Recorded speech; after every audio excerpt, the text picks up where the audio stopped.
Google Play. Good morning, America. Super soaker. What's left of Hurricane Patricia still spreading misery from the south to the northeast.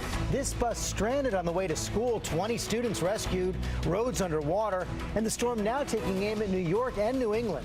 New polls this morning show Donald Trump falling behind as Ben Carson surges to a double-digit lead in Iowa, one day before their big face-to-face showdown.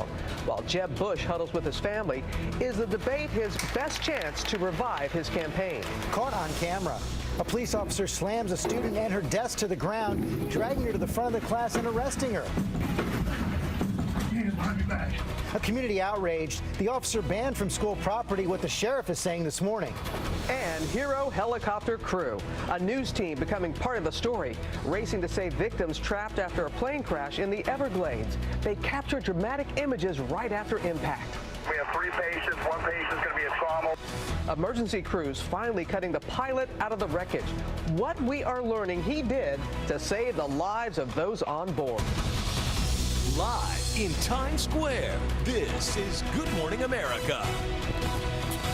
And good morning, America. What an incredible story out of Florida. Take a look right there. You see that plane crash? Well, our news crew from WPLG down in Miami was out flying, going on a story. When they spotted this wreckage, they went down, went into action, saved the people on board that aircraft. Amazing story. We're going to hear from the crew ahead. And good thing that an engineer just happened to be on board that helicopter. But we begin with that storm taking aim at the northeast. The remains of Hurricane Patricia not finished making life miserable for millions of Americans, dumping flooding rain from Texas into the Florida panhandle, and now moving north. And Ginger, of course, is following all that for us this morning. And I'm going to start us off, Robin, in East Baton Rouge, where the sheriff's office took these photos. Students that were on a bus got caught up. They couldn't get through the flash flooding. They put them on a truck, and then they couldn't get the truck through the flash flooding, so they had to rescue them off of there. Thankfully, everybody okay in this situation, but a lot of this fueled from the remnants of Patricia. You can see the moisture coming out of Mexico into Texas and Louisiana over the weekend, Mississippi, Alabama. Well, this morning, it's mostly West Florida up to southern Indiana and Ohio. That's where the storm is now, but it will move quickly tonight into the early morning hours. Pennsylvania, New York, Washington, D.C. will get it by tomorrow morning, and it's out of here, but it drops up to 3 inches of rain, especially in some of the higher elevations. I'll be back talking about snow on the West Coast in just a couple of minutes, so don't go anywhere. And 3 inches of rain. Okay, Ginger, thanks. The race for president now. Your voice, your vote. And counting down to the next big Republican debate tomorrow night, a new poll in Iowa shows Ben Carson opening up a double-digit lead on Donald Trump, while Jeb Bush tries to get back in the game with help from his family. ABC's Tom Yamas has all the latest. Good morning, Tom. George, good morning to you. Let's take a look at these numbers now. You can see Dr. Ben Carson with a commanding lead over Trump, 32% to 18%. Not only that, Carson is the first or second choice for 51% of likely voters in that critical state. New motivation for Trump to highlight the difference between himself and Carson at tomorrow's debate. For months, Donald Trump seemed unstoppable, but this morning, more proof his campaign is struggling in Iowa. Now, 3 polls showing Dr. Ben Carson is the new frontrunner in the Hawkeye state. I'm number 2 in Iowa. I said I don't believe it. One's Bloomberg, they hate me. The other one is a super liberal newspaper, the Des Moines Register, which is third rate, totally third rate. Trump not ready to surrender his position, describing the former neurosurgeon as sleepy. My energy levels are perfectly fine. As I've said many times, there have been many times when I've operated for 12, 15, 18, 20 hours. This morning, Trump dealing with more than just a surging Carson. Some pointing out Trump, who celebrated his wealth on the campaign trail by signing dollar bills, may be too out of touch with middle and working class voters after saying this. I started off in Brooklyn. My father gave me a small loan of $1 million. Trump defending it, saying $1 million isn't very much compared to what he's built. One of Trump's rivals, Jeb Bush, struggling with finances, would love $1 million right now. Bush huddled with family and loyal donors at this Texas hotel, trying to reassure them that experience will trump the outsider. Bush has said his 91-year-old father is so mad about Trump, he sometimes throws shoes at the TV when he's on. When he threw out the first pitch at a recent playoff game, his wife Barbara had a campaign sticker right on her walker. And going back to those poll numbers out of Iowa, many credit the Carson surge to his numbers with evangelicals, those voters connecting with Carson. It's those same types of voters that helped the last two Republican winners in Iowa, Rick Santorum and Mike Huckabee, who, George, as you know, are still in this race as well. Yeah, but they are lagging behind. Okay, Tom, thanks very much. Let's talk to Matt Dowd, right now our political analyst. Let's start out with Donald Trump. Behind Carson now in Iowa, we see him going after Carson as low energy, even raising questions about his religion. Will this work? Well, I think this is a unique territory for Donald Trump because he's now in second place in a state the first time in over 100 days in the course of this campaign, and he's never faced this before. He's also never faced somebody like Ben Carson in this, and then his ability to attack him in the same way that he attacked Jeb Bush and others. Ben Carson just doesn't respond. What Donald Trump doesn't want to become is the Frank Burns to a Trapper John, who is the doctor at MASH. That's what Donald Trump has to fear. Meanwhile, Jeb Bush started out as the front runner, now in the middle of the pack, calling for a course correction after that confab with his family. What went wrong? Well, I think the premise of his campaign was probably off from the beginning. I think Jeb Bush's problem is both the Jeb part and the Bush part. Bush part is that people don't, many Republicans like the Bush family, but do not want Bush as a third term in the course of this. And the other part, Jeb's performance on the trail has been underwhelming by most people's accounts. At the last two debates and the course of the campaign, even in speeches, it's been underwhelming. He has to change that. That's why this debate coming up is so important. So important, and his team's starting to raise questions about Marco Rubio, senator from Florida. They're calling him the GOP Obama. Yeah, it's interesting to me. This is a brash young rookie, like in the movie Any Given Sunday, taking on the experienced, sort of aging quarterback, and they don't like it at all. They thought this was their time, and this other senator from Florida, the same state as he's taken on terms and actually becoming more popular, is both personally upsetting and may impact the race. Okay, Matthew Dowd, thanks very much. Robin? All right, George, we're going to turn now to dramatic new details from that whale watching tour that left at least 5 people dead. One person is still missing, and ABC's Neil Karlinski is on the scene for us on Vancouver Island. Good morning, Neil. Robin, good morning. We're learning a lot of new information about just what went on out there. One of the women in the water at the time was apparently pregnant. 2 others clung together for survival, sharing a single life jacket between them. This morning, just the top of the huge Leviathan 2 visible above water. And our first look at some of the survivors just minutes after being plucked from the water, huddled under a tarp, exhausted. 13 of them owe their lives to volunteer mariners Ken Brown and his partner, who saw an emergency flare go up from the Leviathan 2 and raced towards it. We saw the flare and we knew we were going to assist and help. Survivors in the water, clinging to whatever they could find, parts of the boat or even rocks. We picked up one guy that was hanging off the sunken boat by, I don't know what he was hanging on to, the door or the side of the boat or what, but he was hanging on for dear life. We journeyed out to see the 65-foot whale-watching boat that went down with 27 people on board. You can just make out the name Leviathan 2. Look at it just floating there. They've towed it off into this cove, and the RCMB has actually been guarding it, and they've had divers in the water here as well.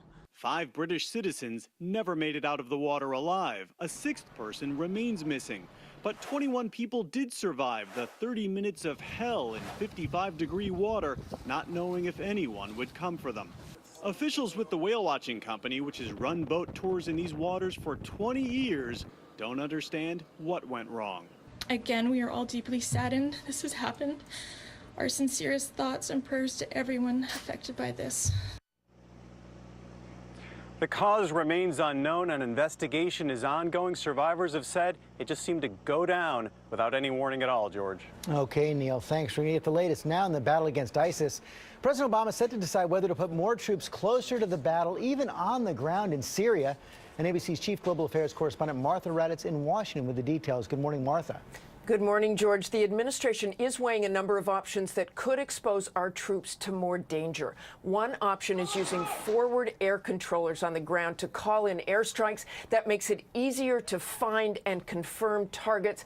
And the Washington Post is reporting this morning that the president will also consider putting a small team of special operations troops on the ground in Syria with those moderate Syrian rebels to advise and assist, George. And Martha, this comes after the death of one of those troops in that raid on the ISIS prison last week.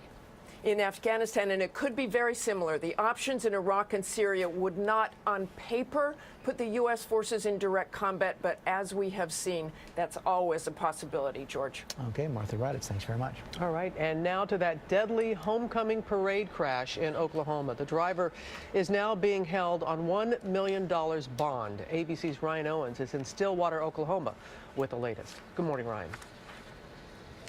Good morning to you, Robin. As this college town mourns, this driver made her first court appearance on Monday.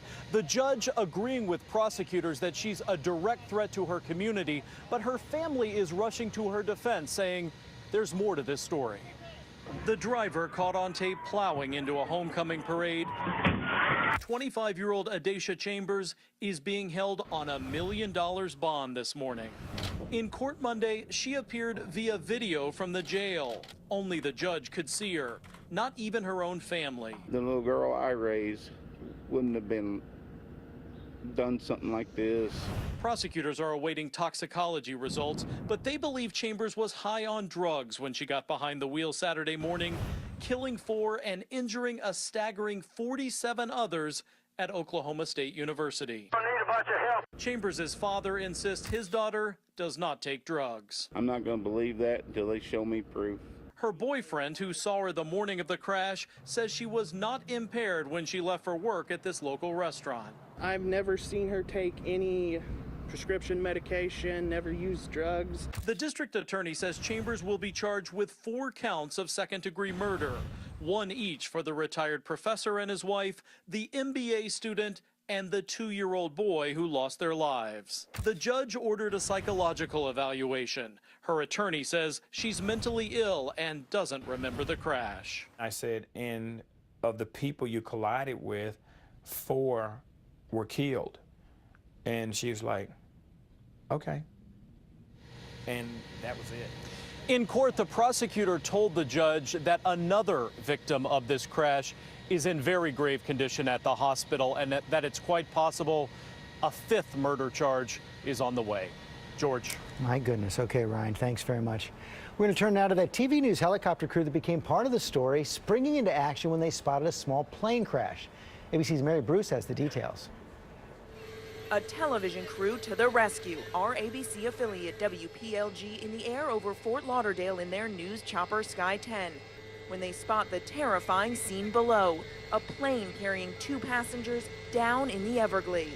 Debris strewn across a swampy marsh. That's the pilot there, stuck in the cockpit, trapped under the controls. We have 3 patients. 1 patient is going to be a trauma alert. That's the pilot. He's going to need to be extricated. With emergency crews 11 minutes away, Sky Team 10 leaps into action, landing their helicopter, dropping off engineer Juan Rodriguez to help. We're trying to get into the cockpit and see how we can help.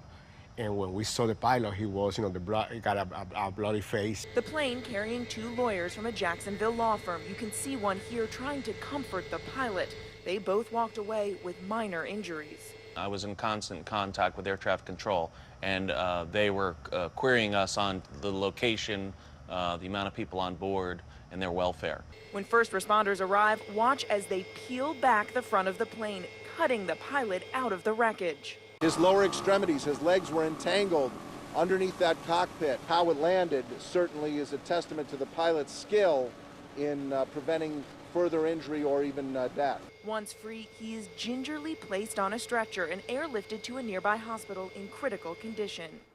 The crew of Sky Team 10 just happy they were in the right place at the right time. I don't consider us part of the news. We're helping any way we can.